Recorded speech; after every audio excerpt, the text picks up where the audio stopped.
Jockey Rashid Hughes guides Celestial Storm to a surprise Gold Cup victory.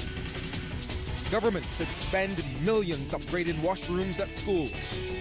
And Grenadian Mr. Killer is the new international power soca monarch. Broadcasting from our studios in the Pine St. Michael, this is CBC News Night, starting now. Good evening, I'm Shane Jones, leading the news at 7. Jockey Rashid Hughes tasted Gold Cup victory for the first time today when he steered Celestial Storm to claim the 2019 Sandy Lane Gold Cup. For owner Roger Parvicino, history was created as no other horse has won both the Sandy Lane Spa Sprint, which she won last year, and the Gold Cup. It was also the owner's first ever Gold Cup win. Celestial Storm, who was an outside chance coming in at 14-1, claimed victory by Hughes stalking frontrunner Infrared and waiting until the turn for home to make the final kick to the rails. We'll have the full race for you a little later at the top of Sports Night. Barbadian students will soon have access to upgraded washroom facilities. Prime Minister Mia Amor-Motley says about $2 million will be initially provided for the improvements. Now, she made the revelation during debate in Parliament on Head 87 in the name of the Ministry of Education, Technological and Vocational Training. The bathrooms are in an awful state, and if a government cannot find the money to be able to change out the state of the bathrooms across our schools for our children, then something is fundamentally wrong as we seek to spend over $3 billion here. So I'm asking this Honourable House to agree that we provide for the Ministry of Education. Cabinet has agreed. First, a sum of $2 million to be able to change out in this next year our toilets and to industrial type toilets like you would more see in a facility that has heavy traffic. The Prime Minister accused the former Democratic Labour Party of neglecting Barbadian schools, particularly secondary institutions.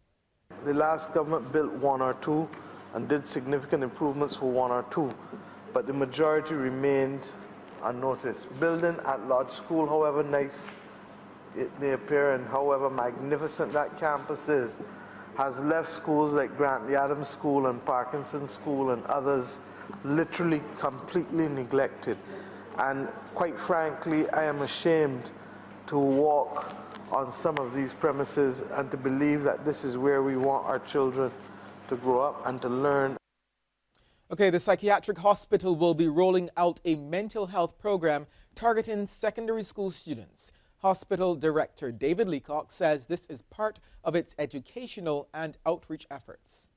We recognize that often substance abuse is a multifaceted issue, and many times persons who do end up using substances have many other challenges that lead to them using substances. So we're hopeful that with this program to be started in September, once it goes through the necessary process as far as cabinet approval, that we can in turn equip our youngsters to better manage some issues as far as whether it's conflict resolution issues, developing greater self-esteem.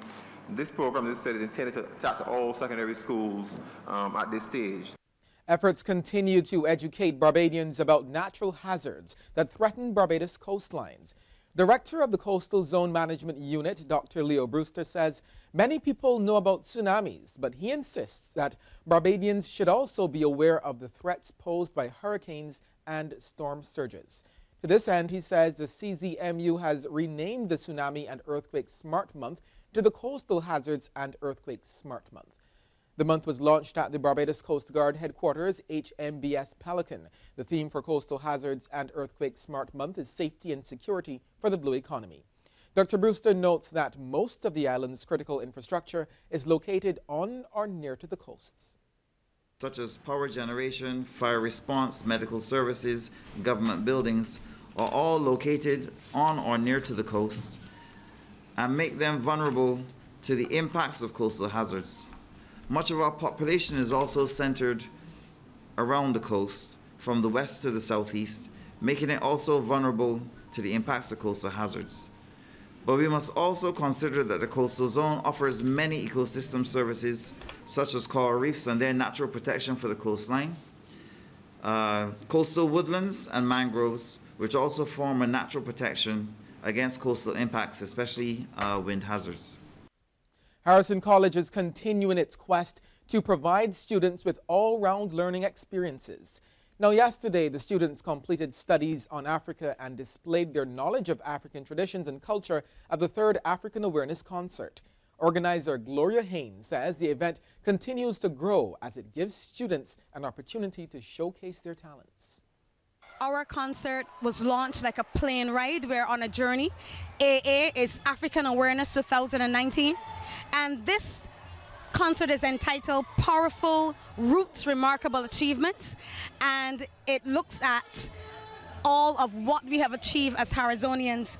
And it would have been featuring some of our griots, our in-house griots, that's our spoken word artists. We would have had our choir. The ISCF, Dance National Afrique would have been one of the featured artists. Grenadian Hollis Mr. Killer Matt picked up the Power Soca title and ran with it at the International Soca Monarch in Trinidad and Tobago. Mr. Killer, an early favorite, was announced the winner of the Power Soca category and the new ISM Power title holder in the early hours of the morning. The win earned him the $1 million prize. He beat Trinidad and Tobago's Ira George into 2nd place. Mr. Legs from Grenada placed 3rd. The new Soca Monarch champion is grateful to all those who embraced his song. I just want to say thanks to the Almighty Father first and foremost. Thanks to my mother, thanks to my family, thanks to my fans. Big up to Grenada and Trinidad. I came from nothing, and this has been my dream. And I just want to say to my fans that I love you very much. You hear me? Love you. In the groovy category, which took place first, the judges gave the nod to Swappy with Party Start. His prize, $500,000. St. Lucia's Tedison John placed 2nd, and another Grenadian artist, Vaughn, 3rd. Large demonstrations are underway in Algeria against the president's plans to run for a 5th term. Protests have been held in several cities across the country, including the capital. They are the biggest demonstrations in Algeria in decades. This is the country's capital, Algiers. They're demanding the country's ailing president, Abdelaziz Bouteflika, withdraws from the country's forthcoming presidential election. The student-led protests have been growing in recent days, ever since the 81-year-old leader issued a statement announcing his intention to run for a 5th term. Algerian journalists have also joined the growing demonstrations, calling for greater press freedom and political reform. Bouteflika was elected president in 1999. But after suffering a debilitating stroke 6 years ago, he's rarely seen in public and hasn't given a speech in years. Here he is in 2017, too frail to cast his ballot without help.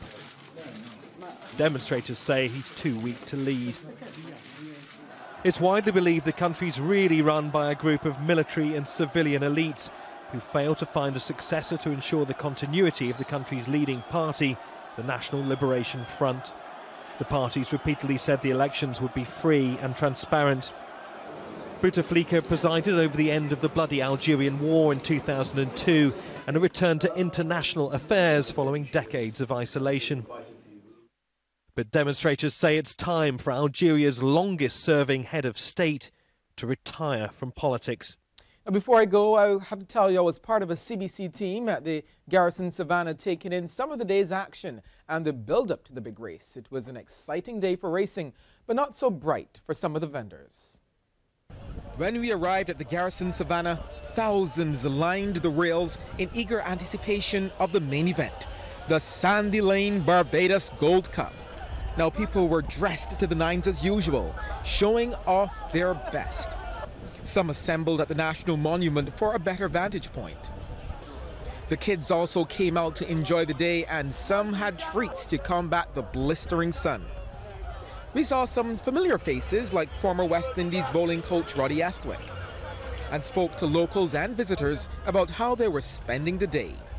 Some drink, some food, and family. and family. That's what we do every Gold Cup. I love the day. We've been here before, and it's a great time. It's really good. How do you normally spend the Gold Cup day then? Here, with all locals, because a friend of ours, Trevor, brings us here, and he's missing now, but I'll find him. All right, thank you. Thank you. It's great, man. What about you? How do you enjoy the day? I love it. It's a great day. I love the people here, and I love the atmosphere, and it's a great sporting event. Now, on the business side of things, Arby's homemade coconut bread and Smiley's snow cones told us things were pretty slow. It's a bit slow, just got a lot of people, and it just, you know what I mean, it's just easy, and you know what I mean, it's like, you got a lot of people, but you know, a lot of spenders, so that's about it. This Gold Cup this year is not as last year. See, it's a little slow. It's not much people. I don't know if because of the crime, you know, people kind of staying off, but it could get better. It's still a little early, so we're still hoping for the best, you know what I mean? So, just here today. So, small sales, but big smiles at the Garrison Savannah.